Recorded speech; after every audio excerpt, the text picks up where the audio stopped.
Hi guys, welcome back to another video. So as I said in my previous video, I uploaded 10 positive side of living in Ghana. I think it's 10. Anyway, it doesn't matter.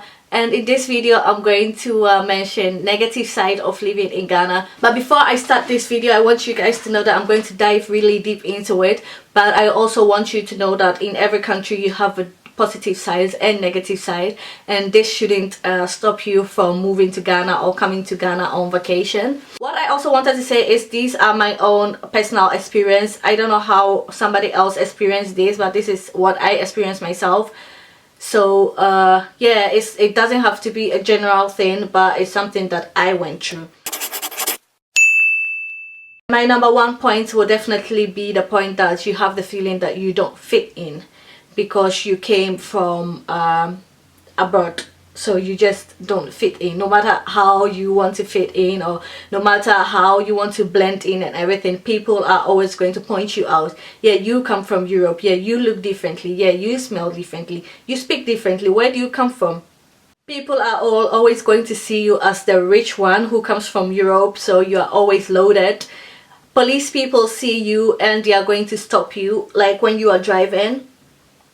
When you are driving, police people can stop you and just ask for your driver's license and everything. And although you do have your driver's license, on your driving license they will see that you're not from Ghana, so they will find a way to, you know, make money from you. So yeah, that is a bit of a difficult aspect for me, especially when you go to the market and all of a sudden everything is really expensive because they know that you're not from here. And how they know, don't ask me how they know, they just smell it. They just know that you are not from the country. One fish that costs 1 cedi is all of a sudden 5 cedis for you. And also sometimes people just stare at you a lot. Like I found it really uncomfortable. Sometimes I'll be walking with my husband in Ghana and people will be just like that. And I'm like, okay, why are you staring? Sometimes I find it so uncomfortable that I have to walk behind Frank because it's just too much. You just feel a bit awkward. My second point is health aspect in Ghana. In 2010, when I was in Ghana, I got sick and I didn't really have a good experience in the hospital. Since then I've been a bit traumatized, I can say, about being sick in Ghana. So every time I go to Ghana, I make sure that my medical status is just on point, and I just have all the medicine that I think I will need and everything, because I'm just afraid to go to the hospital in Ghana. And 2010 is a very long time, of course, and right now there are probably much advanced hospitals and stuff like that, although they are expensive. But I'm just scared of Ghana hospitals, to be honest. And next point would definitely be electricity. I bet I don't know if you guys know about the doomso situation that was in Ghana. You will be there doing your thing, watching television or something, and all of a sudden the light is out and there is no light anywhere. Everywhere is black, like everywhere is black, very dark, and it's just, especially in the night, it's just a bit scary. Sometimes in the evening, the light just go off and you are home alone. You're like, shit, what am I going to do? And buying fuel for the generator is also expensive. It's not something that you want to be doing all the time. Lighting candles is too warm because it's just warm inside, and lighting candles inside is just adding up to the warmth that you're already feeling, because there is no fan that is going to blow you. So yeah, that is also an issue. And a time ago, last year, I think in 2015, they had these schedules, like the schedule, so you know when the light will be going off and stuff like that. And you can also, so then you can prepare for it, and you can put your fridge off because you don't want your refrigerator to just spoil, so you can put it off on time. And you put your television and stuff like that off on time, because the light just going off can just bring damage to your fridge and bring damage to your television and other things in the house. So my next point is water in Ghana. sometimes the water just go off and you don't have water. Me myself didn't experience this a lot too much because we use poly tank, so we have our own water on top of the house, and we have electric pumper that pumps the water out, which also means that you have to pay more of electric bill. When I go to Tema in my mom's house, they just use the normal pipe water, and sometimes it just doesn't flow, so you're just stuck with water that you have to fetch outside or something like that.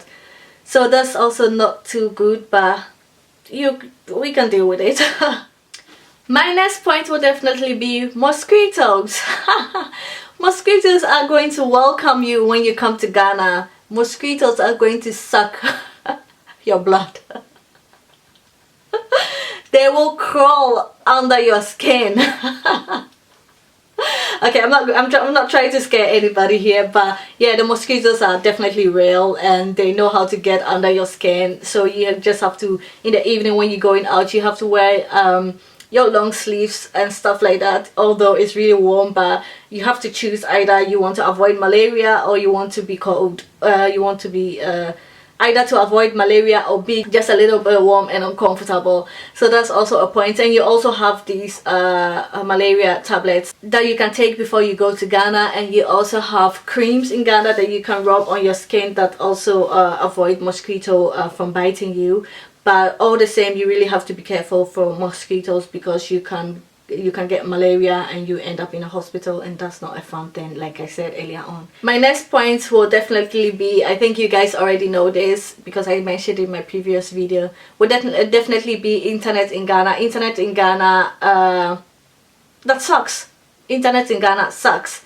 Like, especially if you are somebody who depends on internet for your business, or a blogger or vlogger or something, and you or a marketing online marketer or something online. If you need internet for your business, you're going to spend a lot of money on internet, and the internet you're spending a lot of money on crappy internet. You're spending a lot of money on crappy internet. It's not like, oh, I'm spending this much money so I'll get a good internet. No, you're spending a lot of money for bad internet. But yeah, if you have a landline, then the internet is stable. I don't know how it works exactly, but what I heard is if you have a landline, so a telephone landline, then the internet is okay. But if you don't have a landline, which most people do not have in Ghana, then the internet pretty much sucks. The last internet that I used in Ghana that helped a little bit was Surfline.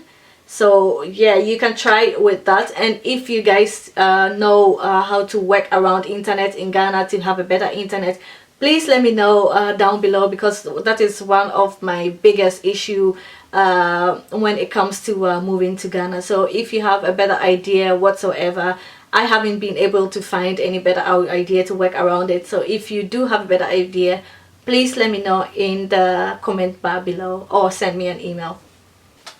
My next point will be structure in Ghana. I had to learn to go around this a lot when I was in Ghana. Learn to have patience, learn to breathe around this, because I am a very structured person. So that means I like to plan things ahead of time, and I know it's a system, the European system, that made me like that, and I'm trying to work around it. But yeah, sometimes when you plan things with somebody and the person is just late and you are stressing like, why are you late? And the person is like, yo, chill.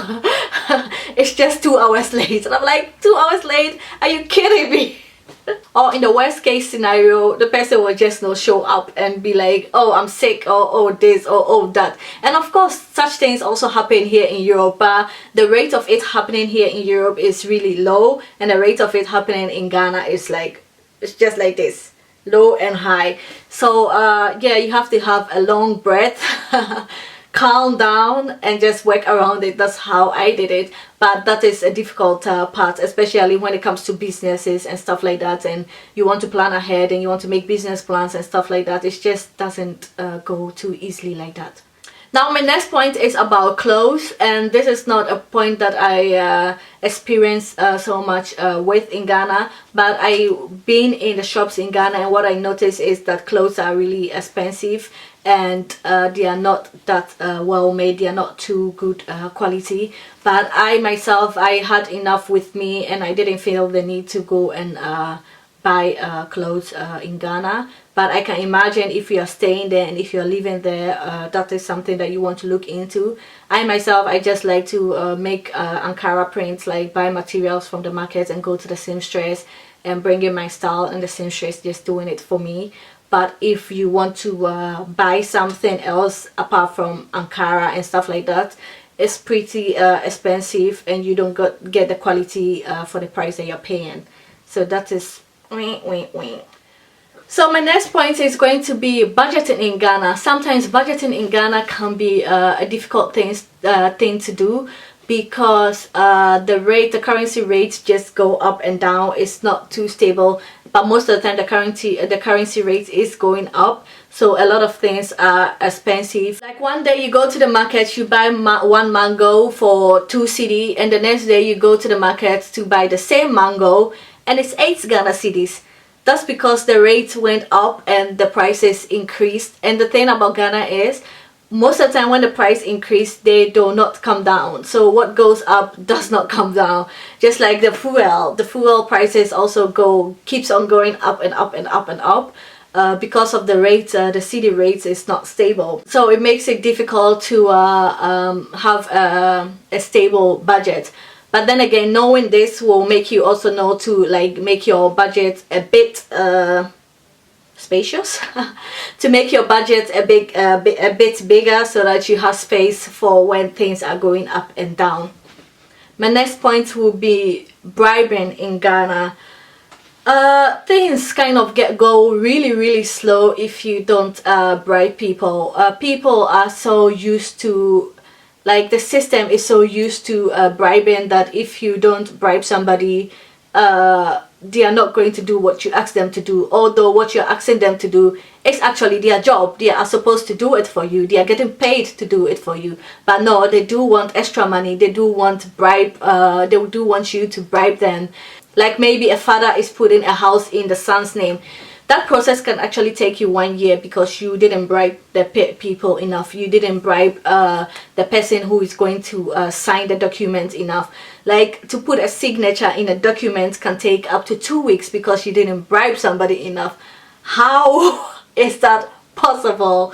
So bribing in Ghana has become like more of a lifestyle, and if you don't do it, you just don't get things done. And if you you don't know about it, your process can just take really long, just because you don't know about it and you didn't do it, and nobody's going to tell you, because of course they know that what they're doing is not right. So they are not going to ask you, oh, bribe me and give me this. Or some people do ask, though. Some people don't have shame.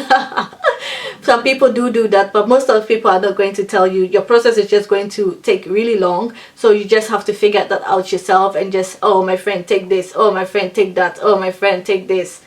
And that's how you keep on bribing people to get what you want. My last point is safety, and I find it a bit tricky because this point can happen in every country, but you have to learn how to go around it. Like, sometimes you as a foreigner are not too safe because people think that you have a lot of money and you have a lot of possession. You have flat screens, you have laptops, you have iPhones, you have tablets and all those things, and all they want is take it away from you, like the thieves and stuff like that. So it's good to be like low-key, you know, not dress all too flashy and stuff like that, just in your face. Yeah, I am rich and I have this and I have that. Maybe you're not even rich. Maybe you only have 500 Ghana cedis, 500 euros on you or something. But how you dress and how you carry yourself make people think otherwise, and they can attack you. You just have to be careful. You just have to be alert. Yeah, you just have to be careful and be alert and be conscious of what information you are putting out there of yourself.